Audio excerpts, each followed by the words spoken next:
தென்னாருடைய சிவனை போற்றி எந்நாட்டவருக்கும் இறைவா போற்றி போற்றி. இன்னைக்கு ஜூன் 19ஆம் தேதி பிரதோஷம். நான் வந்திருக்க கோயில் சென்னை திருவேற்காட்டில் இருக்கிற வேதபுரீஸ்வரர் கோயில்.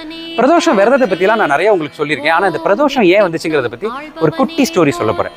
அமுதத்தை சாப்பிட்டா தங்களுக்கு வயசே ஆகாதுன்னு தெரிஞ்ச தேவர்கள் எல்லாம் என்ன பண்ணாங்க, திருப்பார்கடல்ல அந்த அமுதத்தை கடையிற ப்ராசஸ்ல இருந்தாங்க.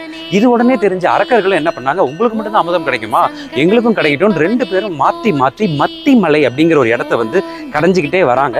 இது கடையிறதுக்கு அவங்க யூஸ் பண்ணது பார்த்தீங்கன்னா வாசுகின்னு ஒரு பயங்கரமான பாம்பு. ரொம்ப நாள் ஆகியும் இந்த அமுதம் வந்து வெளிவரவே இல்லை. ஒரு ஃபைன் டே என்ன ஆயிடுச்சு, இந்த வாசுகி பாம்பு செம்ம டயர்டாகி, எப்பா இத்தனை நாள் என்னை பிடிச்சி இழுத்ததுக்கு விஷத்தை கக்கிருச்சு.